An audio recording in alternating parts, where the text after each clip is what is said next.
बच्चों, भूगोल विषय कक्षा 12 के अंतर्गत हम अध्ययन कर रहे थे चैप्टर नंबर 8, जिसका नाम है निर्माण उद्योग। बच्चों, इसके भाग 1 के अंतर्गत हमने देखा कि उद्योगों का वर्गीकरण किस प्रकार से किया जा सकता है। इसी के साथ ही भाग 2 के अंतर्गत हमने देखा कि उद्योगों की अवस्थिति को प्रभावित करने वाले कारक कौन कौन से हैं। ठीक है बच्चों, इसके बाद अगला पार्ट देखते हैं भाग 3। इसके अंतर्गत हम देखेंगे बच्चों कि लौह इस्पात उद्योग क्या है। मुख्य उद्योगों के अंतर्गत पहला हमारा उद्योग है बच्चों लौह इस्पात उद्योग। ठीक है, आइए स्टार्ट करते हैं लौह इस्पात उद्योग। बच्चों, लौह इस्पात जो उद्योग होता है ये आधारभूत उद्योग होता है, अर्थात यह की इंडस्ट्री कहलाता है। अब आधारभूत उद्योग किसे कहते हैं बच्चों? आधारभूत उद्योग का अर्थ होता है कि ऐसे उद्योग जो कि दूसरे प्रकार के उद्योगों को सहायता प्रदान करते हैं। ठीक है, अन्य सभी उद्योग इन उद्योगों के उत्पादों का प्रयोग करते हैं और इस उद्योग पर आश्रित रहते हैं। अब इसमें कौन कौन से प्रकार के उद्योग आते हैं बच्चों? जैसे कि लौह इस्पात उद्योग है, साथ ही ऊर्जा उद्योग है। लौह इस्पात उद्योग से बच्चों जो लोहा प्राप्त होता है, जो इस्पात प्राप्त होता है, उसके द्वारा विभिन्न प्रकार के उद्योगों में काम आने वाली मशीन और उनके कलपुर्जे, उनके उपकरण आदि तैयार होते हैं, जिससे कि दूसरे प्रकार के जो उद्योग है बच्चों उनके काम आसानी से हो सके। ठीक है, उसी प्रकार से जो ऊर्जा उद्योग है, ऊर्जा या शक्ति, सभी प्रकार के उद्योगों में ऊर्जा की आवश्यकता होती है, हम सब जानते हैं। और ऊर्जा उद्योग उन उद्योगों को ऊर्जा या शक्ति प्रदान करता है। इस प्रकार से इन उद्योगों को आधारभूत उद्योग भी कहा जा सकता है, जिससे कि दूसरे प्रकार के जो उद्योग है बच्चों उनमें ये उद्योग सहायता पहुंचाते हैं। हमारे समझ में आ गया कि आखिर आधारभूत उद्योग किसे कहते हैं।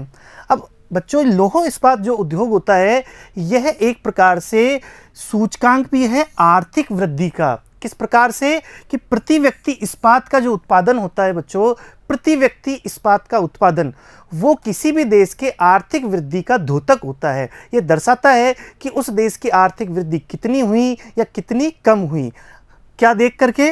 प्रति व्यक्ति इस्पात का उत्पादन देख करके उस देश का। ठीक है, तो यहाँ पर हमने देखा कि आखिर में यह इस्पात का जो उत्पादन है ये भी एक आर्थिक वृद्धि का द्योतक हो सकता है। ठीक है बच्चों, इसके बाद देखते हैं बच्चों कि आखिर में लौह अयस्क जो प्राप्त हो रहा है हमें, वो किस प्रकार से उसका क्या हम उपयोग करके लोहा प्राप्त करेंगे।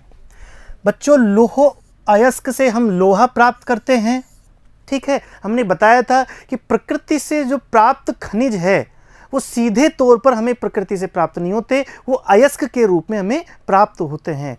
कोई भी खनिज बच्चों, कोई भी खनिज हमें प्रकृति से सीधे तौर से प्राप्त नहीं होते। ठीक है, वो किस रूप में प्राप्त होते हैं? अयस्क के रूप में प्राप्त होते हैं। और उस अयस्क को बच्चों, उस अयस्क को हम शुद्ध करके किसी भी प्रकार का खनिज हम प्राप्त करते हैं। जैसे कि हमने देखा कि बॉक्साइट बॉक्साइट एक अयस्क है, उससे एल्यूमिनियम प्राप्त होता है। ठीक है, तो एल्यूमिनियम प्रकृति में हमें सीधा ना प्राप्त होकर के बॉक्साइट अयस्क से हमें प्राप्त होता है। ठीक है, तो यहाँ हमने देखा लौह अयस्क से हम लोहा प्राप्त करते हैं। इस लोहे में चारकोल और चूना पत्थर मिलाते हैं और भट्टी में डाल देते हैं। भट्टी में डालने के बाद बच्चों यहाँ एक कच्चा लोहा या पिग आयरन तैयार होता है। इस कच्चे लोहे में अनेक अशुद्धियाँ होती है और इसमें अशुद्धियों को निकाल करके और कार्बन की मात्रा बढ़ा करके, कार्बन डाल करके इसको ढलवा लोहा या कास्ट आयरन बनाया जाता है। अब बच्चों, ढलवा जो लोहा होता है ये ढलवा लोहा भंगुर प्रकृति का होता है। ठीक है, ये भंगुर प्रकृति का होता है, अर्थात भटक जाता है, तड़क जाता है, टूट जाता है। इससे हम पिटवा लोहा प्राप्त करते हैं। ढलवा लोहा से पिटवा लोहा प्राप्त करते हैं और यह इस्पात की प्राप्ति हमें होती है और विभिन्न प्रकार के साँचों में डाल करके इसे हम तैयार करते हैं और जैसी हमारी आवश्यकता होती है लोहे की, उस प्रकार का लोहा हम प्राप्त कर लेते हैं। तो हमें लौह अयस्क या लोहे से सीधा प्रकार का इस्पात हमें प्राप्त नहीं होता और विभिन्न प्रोसेस से चल करके हमें इस्पात प्राप्त होता है। ठीक है बच्चों, इसके बाद देखते हैं कि जो कच्चे माल भारहास वाले उद्योग होते हैं। कच्चा माल भारहास उद्योग हमने पिछली क्लास में पढ़ा था बच्चों, ठीक है। इसलिए इस उद्योग को कच्चे माल के नज़दीक ही लगाते हैं। भारहास उद्योग बच्चों, इसका उदाहरण मैं देता हूँ। यदि 100 किलोग्राम गन्ना है, ठीक है, 100 किलोग्राम गन्ना है तो उससे मात्र 12 किलोग्राम या उसके आसपास ही चीनी प्राप्त होगी, ठीक है। तो 100 किलोग्राम गन्ने से 12 किलोग्राम चीनी प्राप्त होगी। इस प्रकार के जो उद्योग होता है उसे भारहास उद्योग कहते हैं। अर्थात जो कच्चा माल है, यहाँ पर जो बच्चों गन्ना कैसा है, कच्चा माल है, रॉ मटेरियल है, उससे जो निर्मित उत्पाद है अर्थात चीनी, वो उसकी अपेक्षा बहुत कम भार की होगी। रॉ मटेरियल की अपेक्षा या कच्चे माल की अपेक्षा जो अंतिम उत्पाद है वो उसका भार बहुत कम होगा। जैसे कि यहाँ 100 किलोग्राम गन्ने से 12 किलोग्राम चीनी ही हमें प्राप्त होती है। इस प्रकार के उद्योगों को भारहास उद्योग कहते हैं। इन उद्योगों में जो कच्चा माल से अंतिम उत्पाद जो बनाया जाता है उसमें भार का हास या कमी हो जाती है, ठीक है बच्चों। इसी प्रकार का जो दूसरा उद्योग है वो है लौह अयस्क उद्योग। इसके अंतर्गत देखते हैं 1 टन कच्चा लोहा प्राप्त करने के लिए, हम देख रहे हैं बच्चों, 1 टन कच्चा लोहा प्राप्त करने के लिए 1.6 टन लौह अयस्क, 1.5 टन कोयला, 0.5 टन चूना पत्थर और डोलामाइट की आवश्यकता होती है। अर्थात यह भी लौह अयस्क जो से प्राप्त हम लौह इस्पात उद्योग है वह भी किस प्रकार का है, भारहास उद्योग है, अर्थात भार में कमी आने वाले उद्योग है, ठीक है बच्चों। अब यहाँ पर हम देख सकते हैं इस मैप के द्वारा कि भारत में आखिर में लौह इस्पात उद्योग कहाँ कहाँ पर स्थित है। यहाँ पर हम देख सकते हैं बच्चों, स्टार जो लगा हुआ है, यहाँ पर जो स्टार लगा हुआ है, इस स्टार में वृहत इस्पात संयंत्र है और जो बिंदु बना हुआ है या डॉट बनी हुई है वो लघु इस्पात संयंत्र है।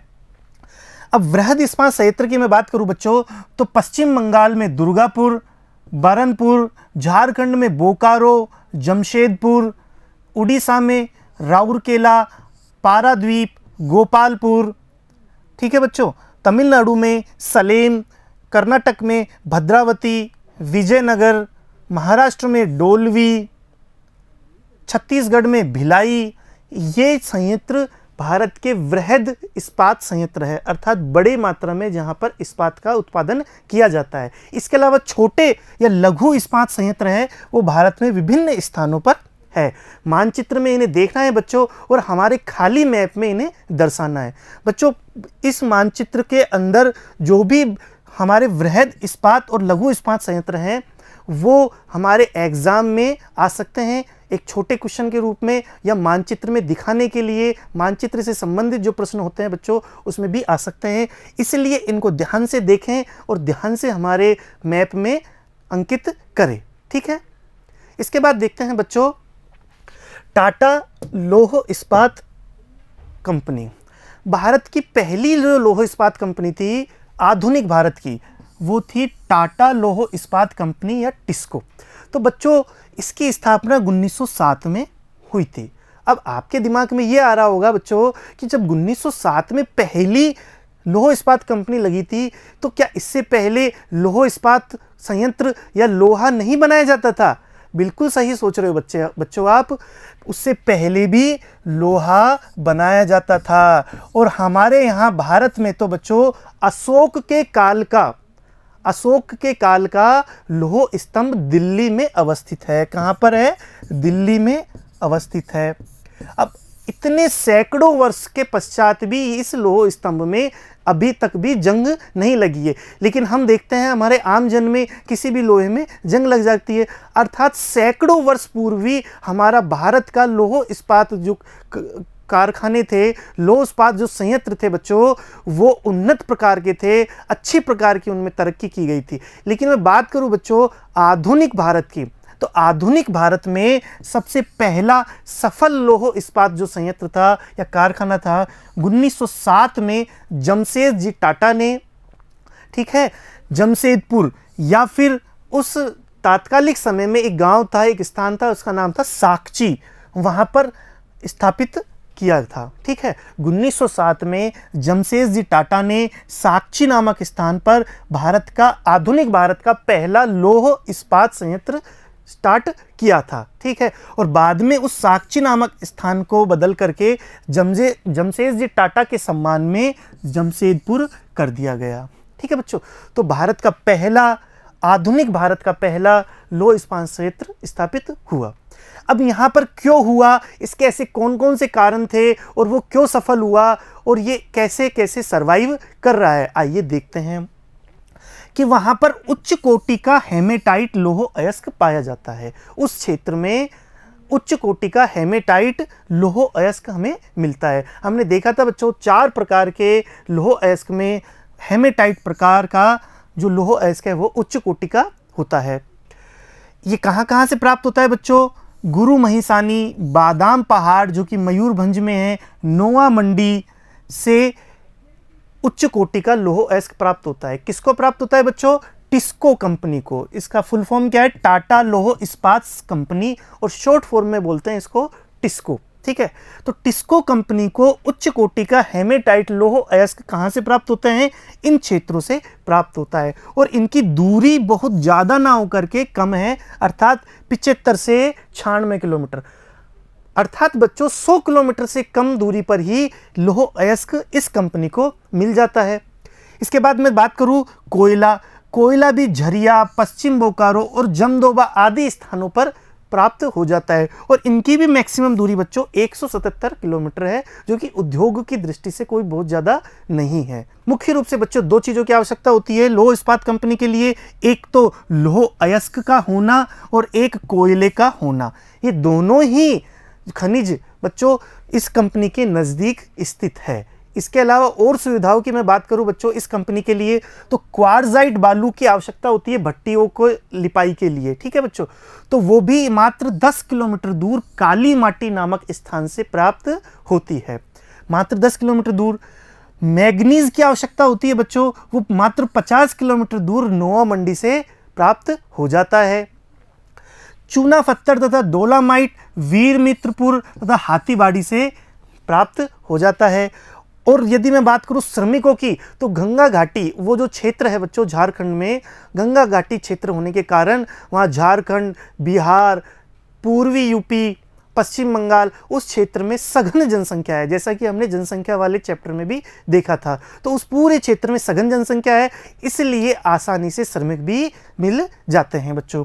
इसके बाद यदि मैं ट्रांसपोर्टेशन की या यातायात की बात करूं, तो कोलकाता नागपुर रेलवे मार्ग पर यह खुद जमशेदपुर स्थित है, इस वजह से रेलवे की सुविधा भी भरपूर हमें प्राप्त हुई। पानी की या जल की प्राप्ति की बात करूं तो स्वर्ण रेखा और खारकोई नदियों से यहाँ पर जल प्राप्त आसानी से हो जाता है, क्योंकि खारकोई और स्वर्ण रेखा के मिलन स्थल पर ही यह जमशेदपुर स्थित है।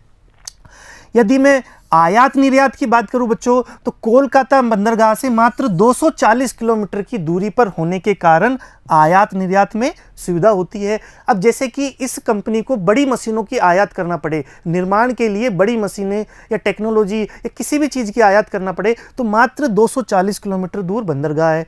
और निर्मित जो उत्पाद है, जो इस कंपनी से उत्पाद बनकर के तैयार होंगे बच्चों, वो यदि हमें निर्यात भी करना पड़े तो मात्र 240 किलोमीटर कोलकाता बंदरगाह है, तो निर्यात और आयात भी आसानी से हो सकता है।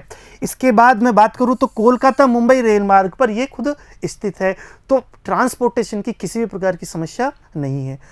इस तरीके से बच्चों देखें तो ये टिस्को जो कंपनी है वो एक आदर्श या मॉडल के रूप में हमारे लौह संयंत्र के रूप में आता है। अब यहाँ पर इनकी उपस्थिति देख सकते हैं हम कि कौन सी चीज़ें कहाँ पर स्थित है। यहाँ जमशेदपुर में बच्चों, जमशेदपुर में टिस्को कंपनी स्थित है। साथ में मैं बताऊं झरिया से कोयला प्राप्त होता है, ये बिल्कुल नज़दीक है, हमने पढ़ा था। ये रेलवे लाइन है बच्चों, ये कोलकाता को जा रही है, ये मुंबई को जा रही है। ठीक है, यहाँ ट्रांसपोर्टेशन की प्रॉब्लम ख़त्म। मैं बात करूं बच्चों अगली सुवर्ण रेखा नदी, ये यहाँ इस तरीके से निकल रही है। साथ ही इसकी सहायक जो नदी है खारकल या खारकोई, वो भी यहाँ पर से मिल रही है, तो जल की सुविधा की भी कोई समस्या नहीं है। सुलाईपत, ठीक है, यहाँ इस तरीके के जो क्षेत्र है वो लौह अयस्क के क्षेत्र है, जैसे गुरु मैसानी, सुलाईपत आदि, जो यहाँ पर निकट में ही यहाँ पर लौह अयस्क के क्षेत्र है।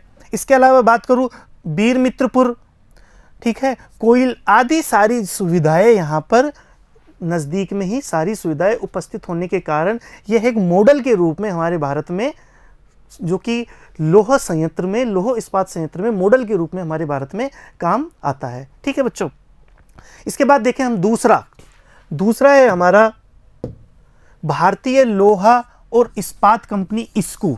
भारतीय लोह और इस्पात कंपनी इस्को, इसके अंतर्गत 3 कारखाने आते हैं बच्चों। हीरापुर कुल्टी, ये 1908 में बने थे, और तीसरा है बरनपुर, जो कि 1937 में बंगाल स्टील कॉरपोरेशन के अंतर्गत इसकी स्थापना हुई थी, बरनपुर की। ठीक है, 1937 में बंगाल स्टील कॉरपोरेशन के तहत बरनपुर में लौह आयरन संयंत्र की स्थापना हुई थी।